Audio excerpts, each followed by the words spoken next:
Accounting professionals അറിഞ്ഞിരിക്കേണ്ട 10 കാര്യങ്ങൾ എന്തൊക്കെയാണെന്നാണ് നോക്കുന്നത്. അതിൽ ആദ്യമായിട്ട് ബേസിക് അക്കൗണ്ടിംഗ് എൻട്രീസ് ആണ്.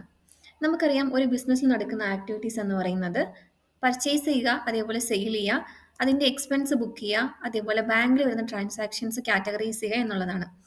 ഒരു ഇൻവോയ്സ് ക്രിയേറ്റ് ചെയ്യാനും അതിൻ്റെ പേയ്മെൻറ്റ് റെക്കോർഡ് ചെയ്യാനും അതേപോലെ സെയിൽസ് റിട്ടേൺ ഉണ്ടെങ്കിൽ അത് ബുക്ക് ചെയ്യാനും അറിഞ്ഞിരിക്കണം. പർച്ചേസ് ബില്ല് ബുക്ക് ചെയ്യുന്ന സമയത്തും ഒരു സെയിൽ ഇൻവോയ്സ് ക്രിയേറ്റ് ചെയ്യുന്ന സമയത്തും അതിൽ GST ഇൻവോൾവ് ഉണ്ട്, ഔട്ട്പുട്ട് ടാക്സും ഇൻപുട്ട് ടാക്സും വരുന്നുണ്ട്. അപ്പം ഇത് ക്രിയേറ്റ് ചെയ്യാനും അതേപോലെ തന്നെ അതിൻ്റെ റിപ്പോർട്ട് ജനറേറ്റ് ചെയ്തിട്ട് നമ്മുടെ കൺസൾട്ടന്റിന് കൊടുക്കാനും ഒരു നോളജ് ഉണ്ടായിരിക്കണം. അടുത്തതായിട്ട് പർച്ചേസിന് സൈഡിലേക്ക് വരുന്നത് ഒരു പർച്ചേസ് ബില്ല് ബുക്ക് ചെയ്യാനും അതേപോലെ വെൻഡറിന്റെ പേയ്മെന്റ് കൊടുക്കാനും ദെൻ അതേപോലെ തന്നെ പർച്ചേസ് റിട്ടേൺ ബുക്ക് ചെയ്യാനും അറിഞ്ഞിരിക്കണം.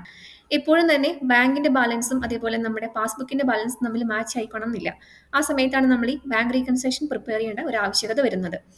ഒരു മാസം ഇൻകർ ചെയ്യുന്ന എക്സ്പെൻസ് അതാത് മന്തിൽ തന്നെ ബുക്ക് ചെയ്യുമ്പോഴാണ് നമുക്കൊരു പ്രോഫിറ്റ് ആൻഡ് ലോസ് അക്കൗണ്ടിലേക്ക് കറക്റ്റ് ആയിട്ടൊരു പ്രോഫിറ്റിന്റെ റിഫ്ലക്ഷൻ വരുന്നുണ്ടാവുക. അങ്ങനെ ചെയ്യണമെന്നുണ്ടെങ്കിൽ നമ്മൾ പലപ്പോഴും പല എൻട്രീസും പ്രൊവിഷൻ എൻട്രീസ് ആയിട്ട് പോസ്റ്റ് ചെയ്യേണ്ടി വരും. പ്രീപെയ്ഡ് എക്സ്പെൻസ് നമ്മൾ എങ്ങനെയാണ് ബുക്ക് ചെയ്യുന്നത്, അതേപോലെ ആ ഒരു പീരീഡിലേക്ക് പ്രീപെയ്ഡ് എക്സ്പെൻസ് എങ്ങനെയാണ് അലോക്കേറ്റ് ചെയ്യുന്നത്, ഈ രണ്ട് കാര്യങ്ങൾ പറഞ്ഞിരിക്കേണ്ടതായിട്ടുണ്ട്. ഒരു എക്സാമ്പിൾ പറയുകയാണെങ്കിൽ ലൈസൻസ് ഫീ, ഒരു സോഫ്റ്റ്വെയർ നമ്മൾ പർച്ചേസ് ചെയ്യുന്നത് 1 ഇയറിലേക്കാണെന്നുണ്ടെങ്കിൽ ആ 1 ഇയറിലേക്കുള്ളത് നമ്മൾ പ്രീപെയ്ഡ് എക്സ്പെൻസ് ആയി ബുക്ക് ചെയ്തിട്ട് ഓരോ മാസത്തിൽ നമ്മളത് പ്രോഫിറ്റ് ആൻഡ് ലോസ് അക്കൗണ്ടിലേക്ക് എക്സ്പെൻസ് ആയിട്ട് റൈറ്റ് ഓഫ് ചെയ്യാണ് വേണ്ടത്. MIS റിപ്പോർട്ട്സ് നമ്മൾ സബ്മിറ്റ് ചെയ്യേണ്ടത് മാനേജ്മെന്റൽ ഡയറക്ടേഴ്സിനും അതേപോലെ തന്നെ ഡിസിഷൻ മേക്കേഴ്സിനുമാണ്.